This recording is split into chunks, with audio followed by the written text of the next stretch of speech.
I felt like at primary school and high school, it's always like the boys are always supposed to be the strongest, fittest, fastest ones.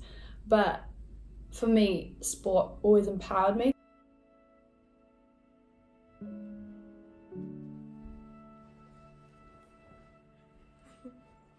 Michaela Sass. Jessie Ockram. I'm Victoria. Emily Clark. Molly Daly. Hi, I'm Heather. I'm Adele. I've done football my whole life and athletics and dancing and stuff. Swimming and running, mainly swimming. I was a triathlete and I competed for about 3 years.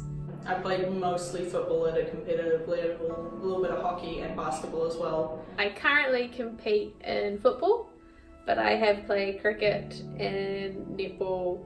I was a dance competitor, so I used to do jazz, ballet, tap competitions. Football currently, and also futsal.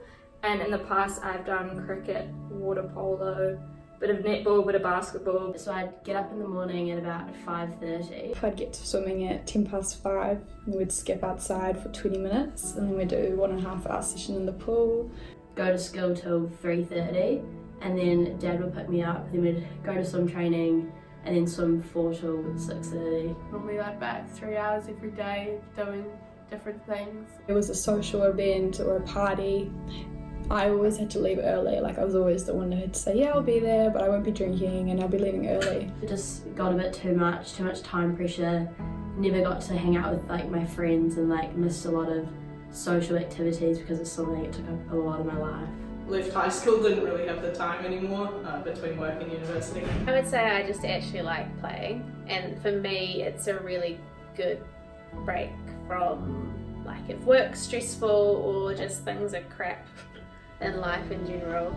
But a huge part of it is actually like the people I play with. Yeah. I definitely had a few years where it was like, why am I still here every day? But then I had some really good teachers, and I started just like growing up and maturing as well, and realising that actually I was doing pretty well and it was going well for me.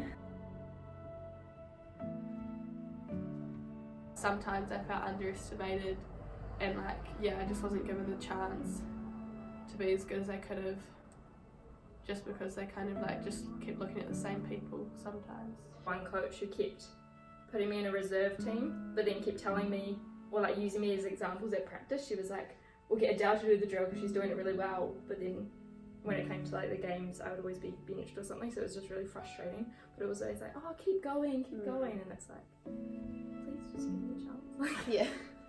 I had 2 awful coaches for a while. I think having those coaches that definitely let me down a lot, because I mean I was paying them to be my support and my training, and they completely twisted the whole experience for me. So I did actually quit the sport for a couple of months after that until I got a new coach. It's always like really guttering to see like when you touch the wall and you didn't PB and you didn't, all that training's like seemed like a waste, but so that's obviously really like a big letdown. What let me down was when you could see that people weren't doing what they were doing because they loved the sport or because they wanted players to get better. It was because they had their own interests. I wouldn't say it was a sport, I'd say it's a lot of individuals within it. You train really well, or you might be the only one at training and other people haven't shown up, but then on game day they got played above you. Yeah, it was quite frustrating and disheartening at times. My ballet teacher ran the dance school, and she never saw me do my other types of dancing, so I never got recognition for them until I quit ballet, and then I finally started people being like, oh, this is what you're actually good at, but I just never got that encouragement for a while. A lot of the pressure I felt, even though sometimes I think it wasn't even there, was from Dad, because he'd been coaching me the whole time and stuff, and then yeah, I felt like I was letting him down when I didn't keep going. If I'm not making a team or I'm not getting picked to go on the field, for me, like I kind of start competing with myself and I start analysing everything that I do, and sometimes I walk away and all I can tell you is the stuff I did wrong. Yeah, and put so much pressure on myself. And then I just crumble because I put so much pressure onto myself. I got sports-induced asthma, so there was a few races where I had to pull out in the bike ride, which was quite disappointing, and I didn't get selected for a few of the teams, and I feel like I was underestimated them because I feel like it wasn't a reflection on my actual ability, but rather of, I guess, my asthma. If it was the opposition who were underestimating me, it would just make me want to, prove them wrong, kick the world. But when it came off the pitch from people on my own side, it just made you not want to play, not want to help them out, not want to do anything. I feel like swimming, like, you're always underestimated because there's always going to be someone who's better than you, like training better than you, swimming, racing better than you, and it's always like you could train better than someone, but in the race, like, that's where it obviously counts. So if you can't race well, then like what's the point of even being there? We bench warmed a lot last year. Last Through that though, we supported each other Yeah. quite a bit. Lots of chat, kind of just keeping each other going and keeping each other accountable to turning up to training even when you didn't want to, because you kind of didn't know your spot in the team. Keep going, keep trying, keep putting effort in, like Yeah. you'll get there type things. When I was year 13, I was looking at leaving school and I was really tossing up. I was starting to audition for like musical theatre schools. I hadn't got around to the dance schools yet, but I was like, okay, I think I will, and then I'll decide. And my dean, so she wasn't a dancer, she was a really, really sporty dean. I said to her that I wanted to go and do musical theatre or go and do dancing, and she said to me, are you actually good enough to do that? I was like, well, I bloody hope so. Yeah.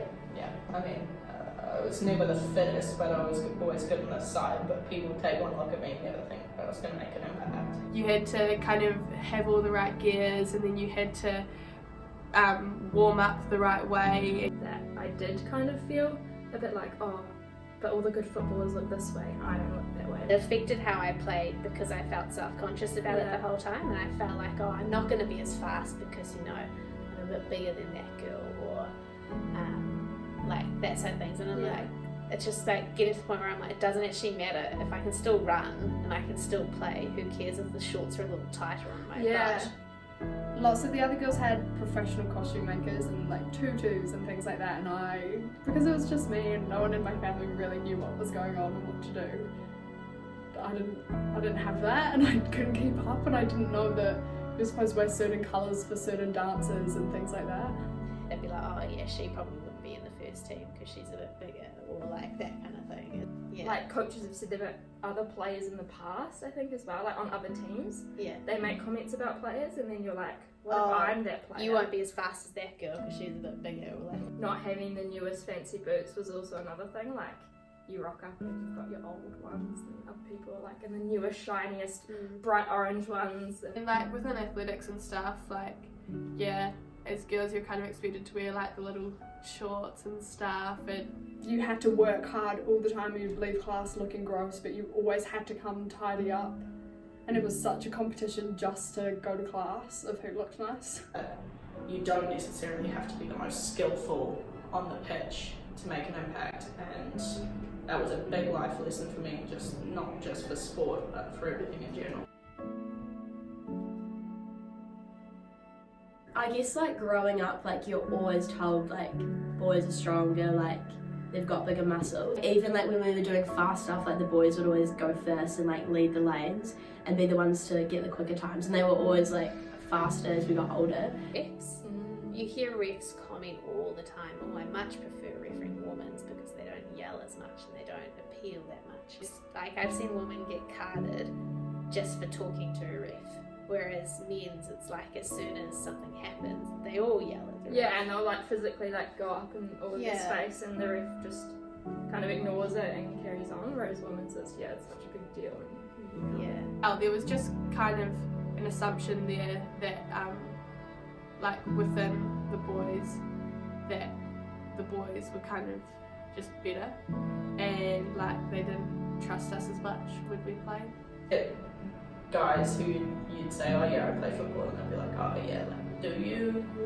Or do you just play in like a social team? Or, they'd always expect that you didn't actually get clattered to the ground all over the place, or didn't actually care that much, didn't actually have, you know, most of your time being invested in that sport. They got noticed straight away. So because there was one or two, they were always going to be noticed and they were always going to have something special to do in a routine, whereas you then had to compete against all the other girls who'd be better than them just to have the same chance that the boys had. They'd see you play for the first time and be like, oh, you said you played, but I didn't realise you played. The comment around, oh, yeah, you guys just aren't as fast as the guys, or strong, yeah. Well, I think triathlons, I'm really lucky in that way that triathlons, I've never experienced sexism within the sport, and I feel that like that is because males and females, we all train together. There's no session where they segregate girls and boys. Like, we're always competing against each other. It's never been overt for me. It's never been like, oh, you're a girl so you can't play football. Like, I think we'd be on that stage, but we're in a more, I think, insidious stage of just the subtle things that get you. And like I feel like female athletes go through more than men because they constantly need to like prove themselves more than men do, and they have those extra challenges of like sexism along the way. So people like that who push past it and still manage to be amazing even though they've had horrible things happen to them or such disadvantages just by being female, like it's so cool that they can still do it.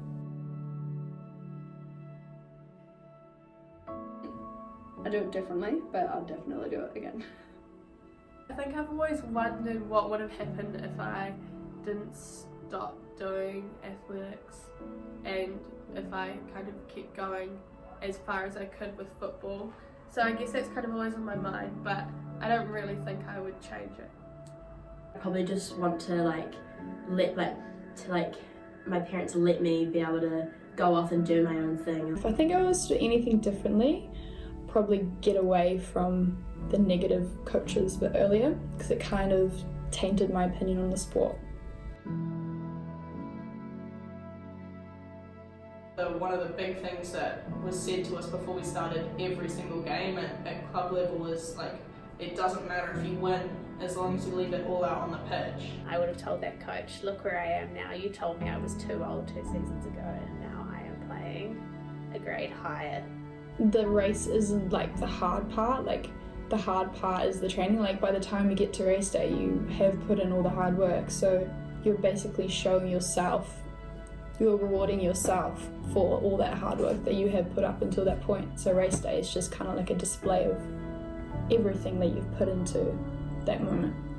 I always wish I asked questions and I didn't just like accept being on the bench. I wish I was like, why am I on the bench? Like, please actually explain this to me, and like kind of stood up for myself more. And let the women's teams have the same resources, or let them have the same exposure.